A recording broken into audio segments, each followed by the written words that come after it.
Question 2. Without actual division, so that each of the following rational number is a terminating decimal, express each in decimal form. यानी कि इस question में हमें सारे decimals को prove करना है कि ये एक टर्मिनेटिंग डेसिमल है और इसका डेसिमल फॉर्म भी निकालना है। तो आइए सॉल्व करते हैं क्वेश्चन नंबर 1 से। 23/2 का क्यूब इंटू 5 का स्क्वायर। यहाँ सिंपली हमें दिख रहा है कि ये हमारा 2 का पावर m इंटू 5 का पावर n फॉर्म पे बेस्ड है। तो इसे हम लोग कह सकते हैं कि ये एक टर्मिनेटिंग डेसिमल है। तो आइए इसे सॉल्व करते हैं। तो इसको सॉल्व करने से पहले हम लोग इसको पहले बैलेंस करेंगे। तो इसको बैलेंस करने के लिए हम लोग कर सकते हैं 23/2 का क्यूब इंटू 5 का स्क्वायर इंटू 5। अगर हम लोग ऐसा करेंगे तो हमारे पास भी 5 का क्यूब आ जाएगा। और जब हम लोग बेस में कोई नंबर लेते हैं तो उसको बैलेंस करने के लिए डिनोमिनेटर के साथ साथ न्यूमरेटर में भी हम लोग को सेम नंबर से मल्टीप्लाई करना पड़ता है। तो ये हमारा इस तरह से सॉल्व होगा। तो इसको हम लोग लिख सकते हैं 23/5/2 का क्यूब इंटू 5 का क्यूब। अब हम लोग 23/5 करेंगे तो हो जाएगा हमारा 115। और यहाँ पर हम लोग नीचे जब पावर सेम होता है तो बेस हम लोग मल्टीप्लाई कर सकते हैं। तो यहाँ पर हो जाएगा 5 2 जा 10 और 10 का पावर हो जाएगा 3। तो इसको हम लोग कुछ इस तरह से लिख सकते हैं 115/11000। तो इसको हम लोग लिख सकते हैं 0.115।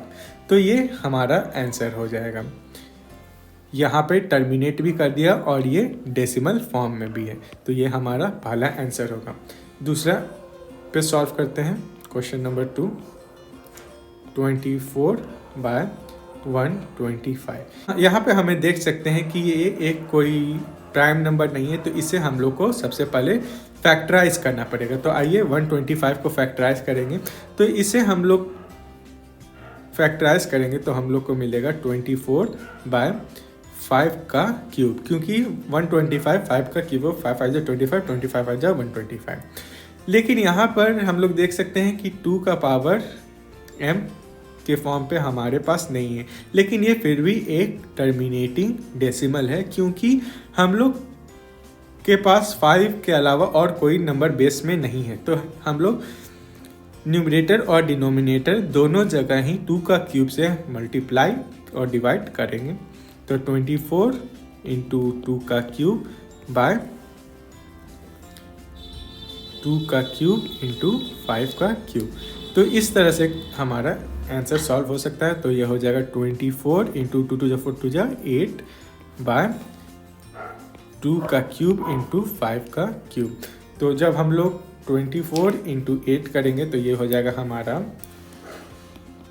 192/10 का क्यूब। तो फिर से हम लोग सेम पहले वाले क्वेश्चन की तरह ही कर सकते हैं। तो हमारा आंसर हो जाएगा 0.192। ये हो गया हमारा सेकंड आंसर।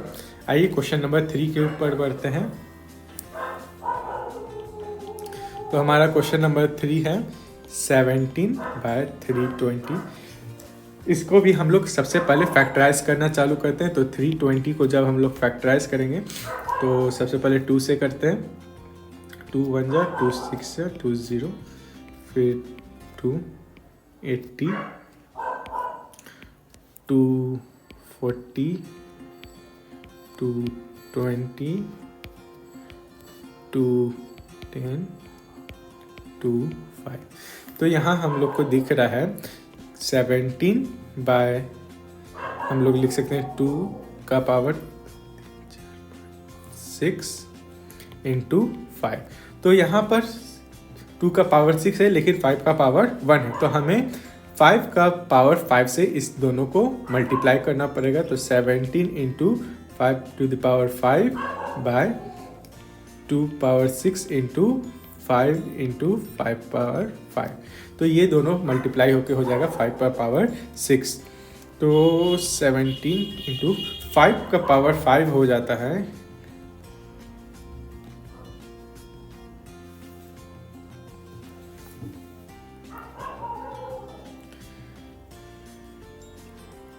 3125 और नीचे में हो जाएगा हमारा 2 का पावर 6 इंटू 5 पावर 6।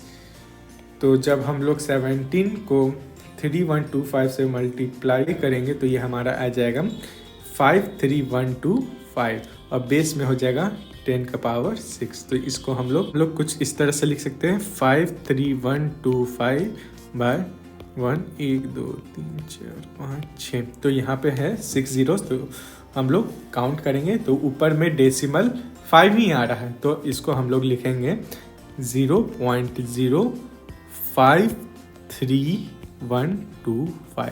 यह हो जाएगा हमारा थर्ड आंसर। आइए क्वेश्चन 4 की तरफ बढ़ते हैं। तो क्वेश्चन नंबर 4 है हमारा 171 बाय 800।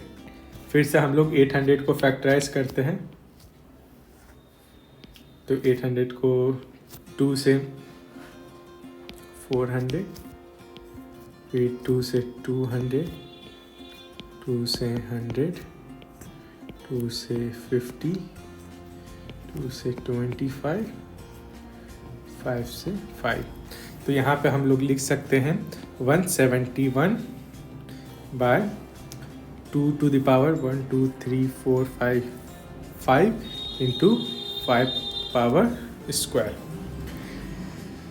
तो इसको बैलेंस करने के लिए हम लोग को 5 के पावर 3 से मल्टीप्लाई करना पड़ेगा। तो इसको हम लोग हो सकता है 171 into 5 power 3 by 2 into power 5 और डायरेक्टली हम लोग लिख देते 5 पावर 5।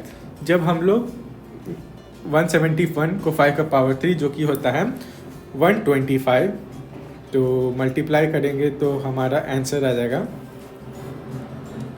21375 डिवाइड बाय 10 का पावर 5।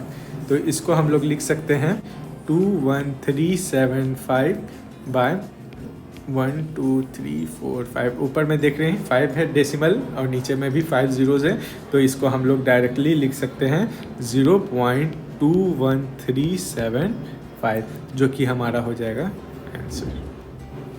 आइए क्वेश्चन नंबर 5 की तरफ बढ़ते हैं। तो क्वेश्चन नंबर 5 है हमारा 15 बाय 1600। तो हम लोग 1600 को फैक्टराइज करते हैं 1600। अब हम लोग 2 से फैक्टराइज करेंगे तो ये हो जाएगा 800, फिर सेम 2 से 400, 2 से 200, 2 से 100, 2 से 50, 2 से 25 और 5 से 5।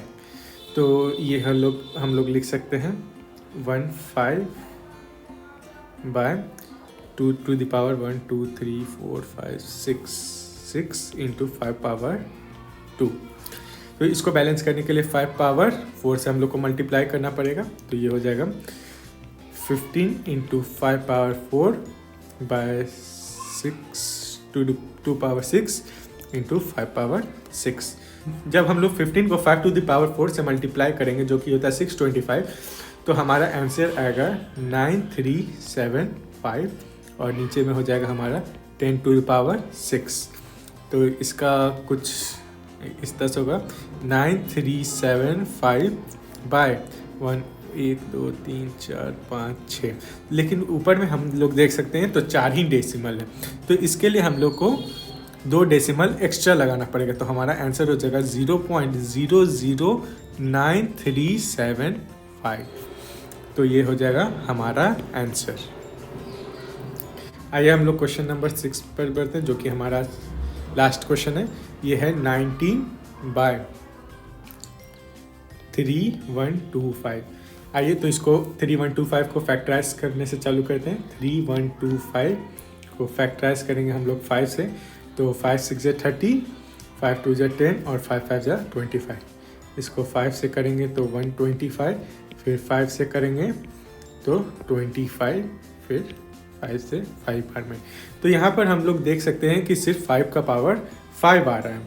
19 बाय 5 टू द पावर 5। तो यहाँ पे 2 नहीं है, तो इसे सॉल्व करने के लिए हमें 2 टू पावर 5 से मल्टीप्लाई करना पड़ेगा। तो ये कुछ इस तरह हो जाएगा 19 into 2 to the power 5 by 2 to the power 5 into 5 to the power 5। तो 2 टू द पावर 5 हो जाता है 32। जब इसको हम लोग 19 से मल्टीप्लाई करेंगे तो ये हमारा आंसर आ जाएगा 608, और यहाँ पे नीचे में हो जाएगा हमारा आंसर 10 टू द पावर 5। तो इसको हम लोग लिख सकते हैं 608 बाय 1 2 3 4 5। तो इसको लिखेंगे हम लोग 0.00608। तो ये हो जाएगा हमारा फाइनल आंसर।